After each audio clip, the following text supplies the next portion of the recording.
রবিউল আউয়াল মাস আসছে।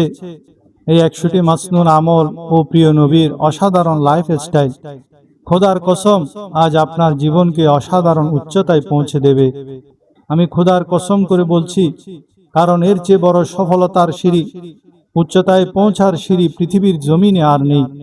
সেই রাতের কথা ভাবুন, যেদিন দয়াল নবী একটি মাত্র খবরে ব্যথিত হয়ে তিনি ঘরের দরজা বন্ধ করে টানা 3 দিন সেজদায় পড়ে অঝরে কেঁদেছিলেন। জানেন কার জন্য? আপনার আর আমার ক্ষমার জন্য। চিন্তা করুন তো, যার উপর পাথর মেরে তায়েফের ময়দানে রক্ত ভিজিয়ে দেওয়া হয়েছিল, তার কাছে যখন পুরো জাতিকে 2টি পাহাড়ের মাঝে পিষে ধ্বংস করে দেওয়ার অফার আসলো, তিনি কি করেছিলেন?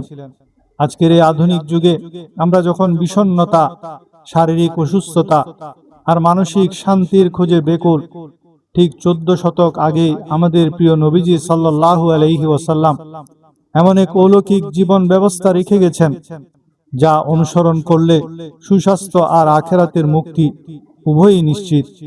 কিন্তু আপনি কি জানেন, চিকিৎসা বিজ্ঞান আজ যে খাদ্য অভ্যাস ও লাইফ স্টাইলের কথা বলছে, তা নবীজি কিভাবে 1400 বছর আগেই মেনে চলতেন? আর নামাজের পর ঠিক কোন দোয়াটি পড়লে আপনার এবং জান্নাতের মাঝে শুধু মৃত্যু ছাড়া আর কোনো বাধা থাকে না? আজকের ভিডিওতে আমরা জানতে যাচ্ছি বিশ্বনবী সাল্লাল্লাহু আলাইহি ওয়াসাল্লামের জীবনের সবচেয়ে কঠিন মুহূর্ত, তার দৈনন্দিন খাদ্যাভ্যাস, সারাদিনের রুটিন এবং চমৎকার কিছু আমল, যা আপনার হৃদয়কে ছুঁয়ে যাবে এবং জীবনকে বদলে দেবে ইনশাআল্লাহ। তাই একটি সেকেন্ডও স্কিপ না করে শেষ পর্যন্ত দেখতে থাকুন। আজকের এই যান্ত্রিক যুগে আমরা যখন শারীরিক অসুস্থতা, হতাশা আর জীবনযাত্রার ভারসাম্যহীনতায় ভুগছি, তখন আমরা ভুলে গেছি আজ থেকে 1400 বছর আগে আমাদের নবীজি সাল্লাল্লাহু আলাইহি ওয়াসাল্লাম এমন এক জীবন ব্যবস্থা রেখে গেছেন, যা অনুসরণ করলে দুনিয়ার সুস্বাস্থ্য আর আখেরাতের মুক্তি উভয়ই নিশ্চিত।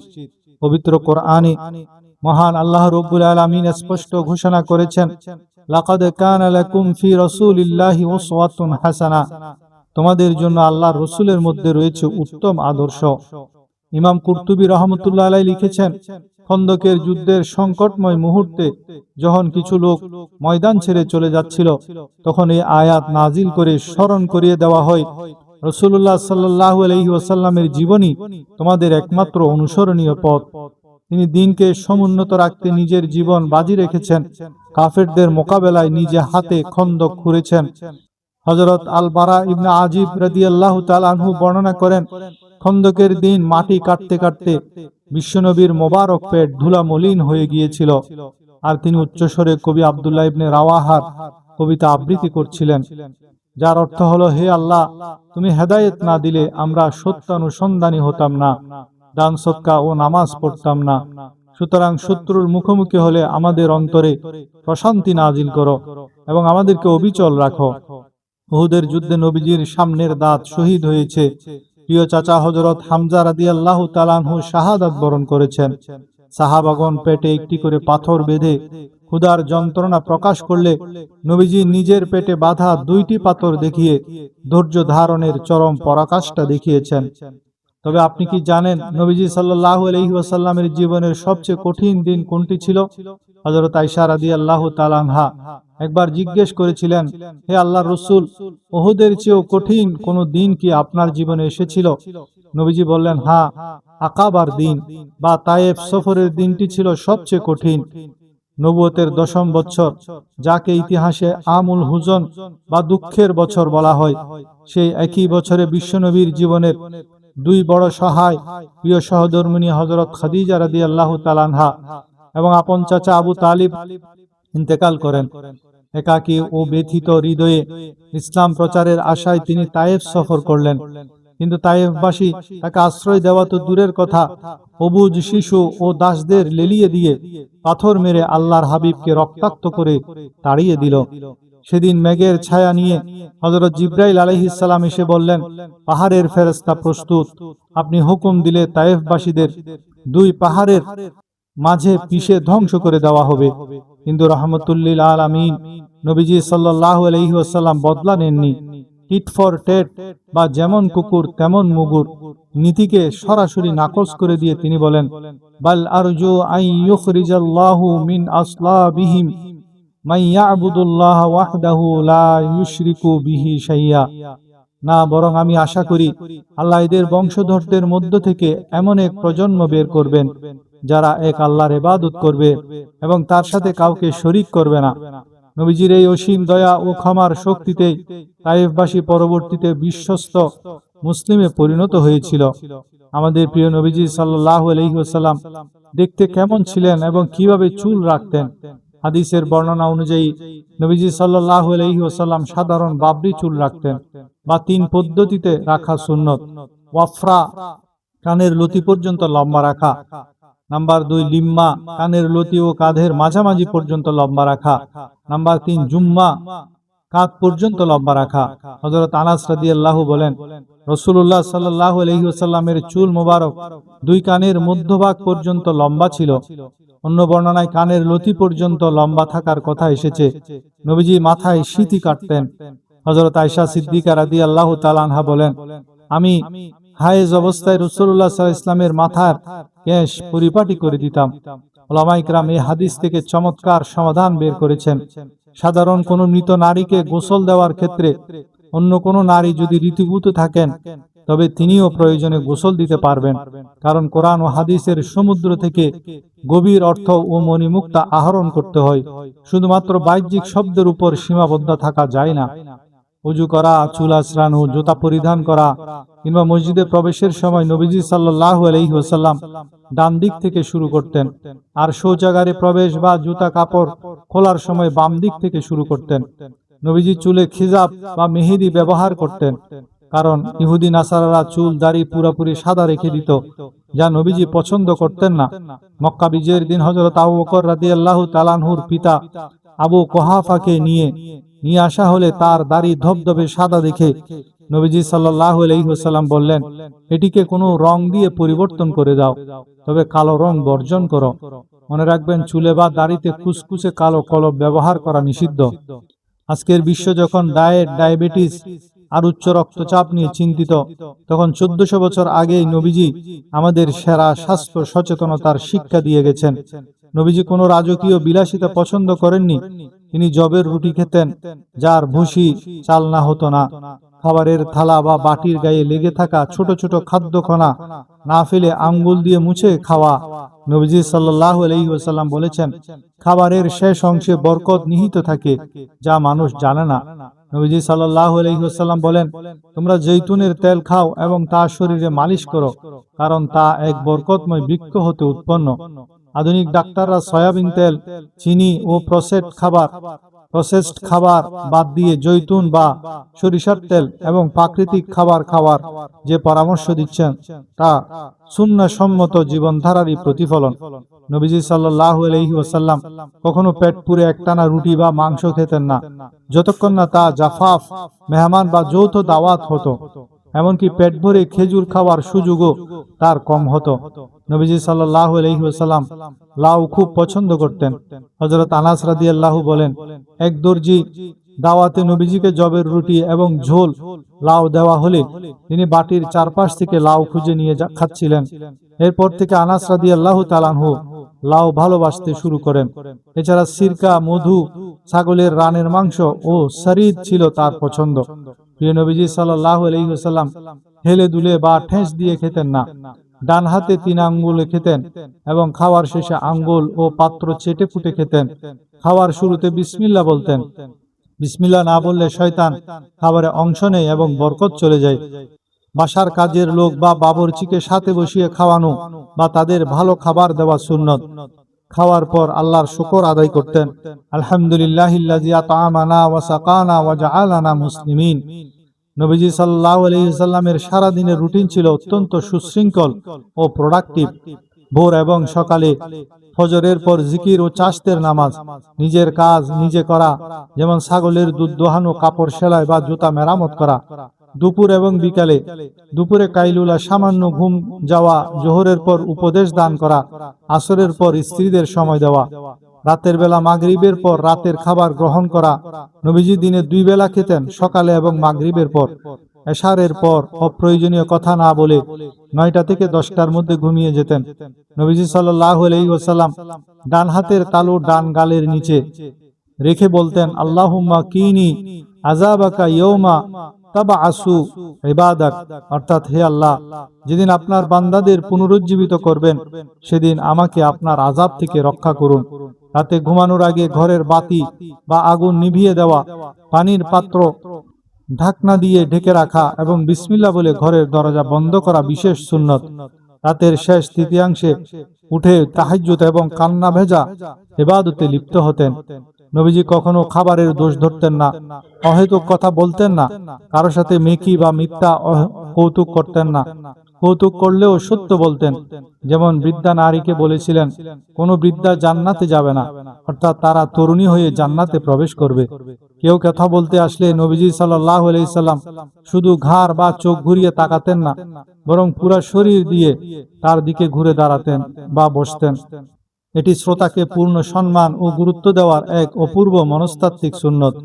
নবীজির আরো একটি সুন্নত হলো কারো দরজায় গিয়ে সোজা দরজার মুখে না দাঁড়িয়ে ডানে বা বাম পাশে সরে দাঁড়ানো, যাতে দরজা খোলার সাথে সাথেই ঘরের ভেতরের পর্দা ক্ষুণ্ণ না হয়। নবীজি নিজের কোনো কাজের জন্য কারো উপর রাগ করতেন না। দীর্ঘ 10 বছর খাদেম হযরত আনাস রাদিয়াল্লাহু তাআলা আনহু নবীজির খেদমত করেছেন, কিন্তু নবীজি সাল্লাল্লাহু আলাইহি সাল্লাম কখনো তাকে বলেননি তুমি এই কাজটি কেন করলে বা কেন করলে না। নবীজির আরো সুন্দর একটি সুন্নত হলো ছোট্ট বা তুচ্ছ হলেও তা আনন্দে গ্রহণ করা এবং সম্ভব হলে তাকেও উপহার দেওয়া।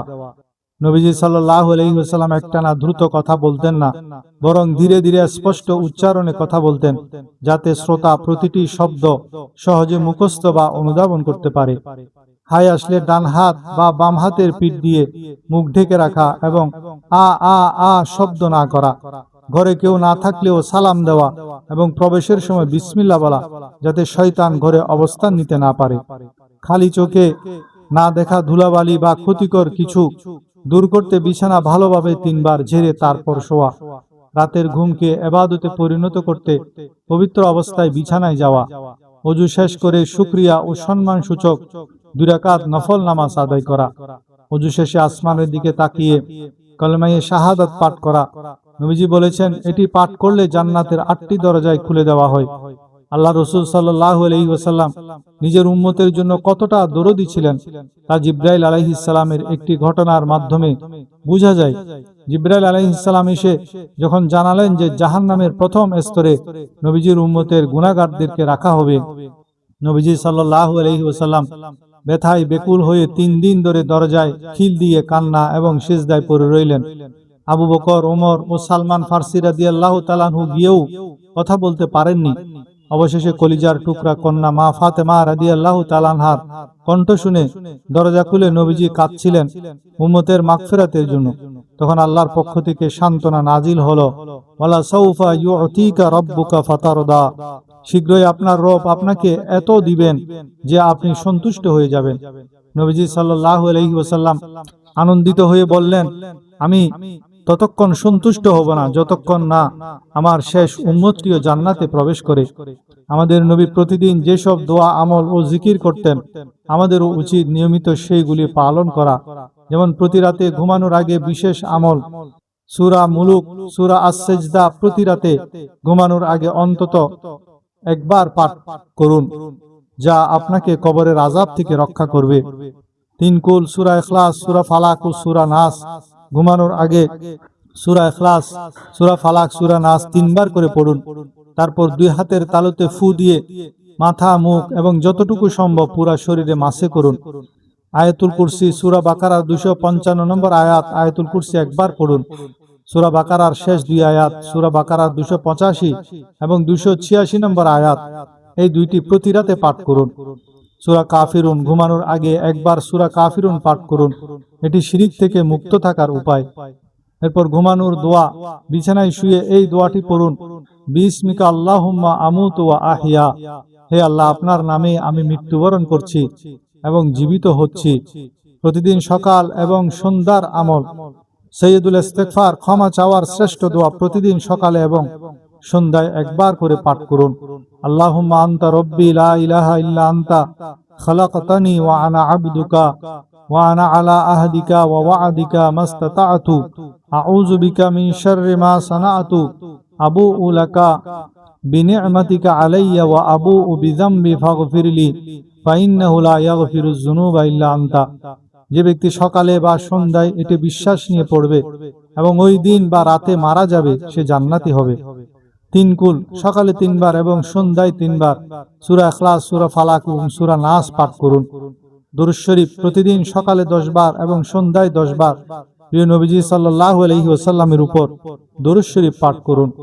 সমুদ্রের ফেনা পরিমাণ গুনাহ মাফের তাসবিহ দিনে 100 বার পড়ুন সুবহানাল্লাহি ওয়া বিহামদিহি।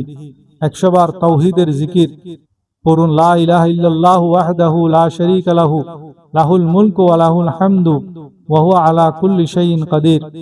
5 ওয়াক্ত ফরজ নামাজের পর জরুরি আমল, সালাম ফিরিয়ে পরপর 3 বার বলুন আস্তাগফিরুল্লাহ।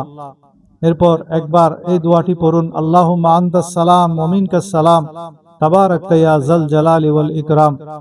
এরপর প্রতি ফরজ নামাজের পর একবার আয়াতুল কুরসি পড়ুন।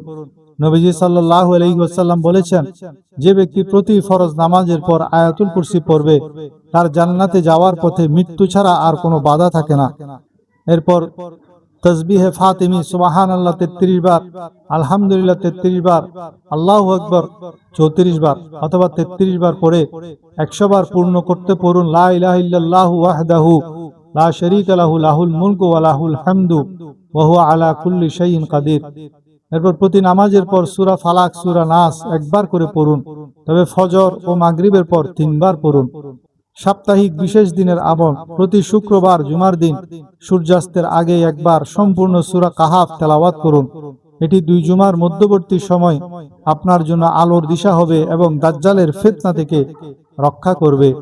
দৈনন্দিন চলাফেরার প্রয়োজনীয় মাসনুন দোয়া, ঘুম থেকে জেগে বলুন আলহামদুলিল্লাহিল্লাযী আহিয়ানা বা'দা মা আমাতানা ওয়া ইলাইহিন নুশুর।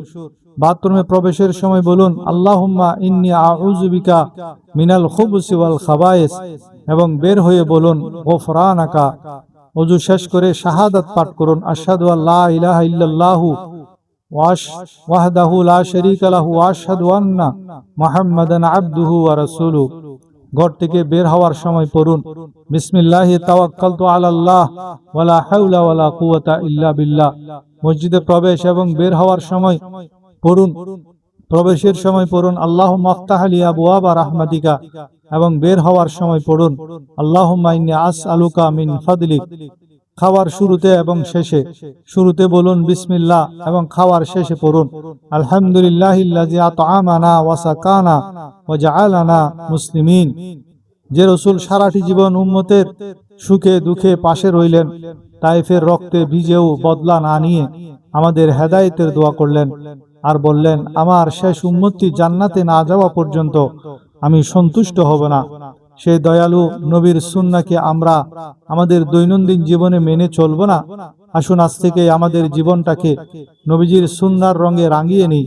খুব বড় কিছু নয়, অন্তত ঘুম থেকে উঠার দোয়া, খাওয়ার আদব কিংবা নামাজের শেষের এই ছোট্ট ছোট্ট মাসনুন আমলগুলো দিয়েই শুরু করি। আল্লাহ তাআলা আমাদের সবাইকে প্রিয় নবীজির সুন্নাহ অনুযায়ী জীবন গড়ার এবং আখিরাতে তার মোবারক হাতের কাউসারের পানি পান করার তৌফিক দান করুন, আমিন। প্রিয় দর্শক, মহানবী সাল্লাল্লাহু আলাইহি ওয়াসাল্লামের প্রতি আপনার ভালোবাসা প্রকাশ করতে কমেন্ট বক্সে অন্তত একবার সাল্লাল্লাহু আলাইহি ওয়াসাল্লাম অথবা আল্লাহর একটি গুণবাচক নাম লিখে যান। আর এই বরকতময় বার্তাটি আপনার পরিবার ও বন্ধুদের কাছে পৌঁছে দিতে ভিডিওটি এখনই শেয়ার করে দিন। দেখা হবে পরবর্তী ভিডিওতে। ভালো থাকুন, সুন্নাহর সাথে থাকুন। আল্লাহ হাফেজ।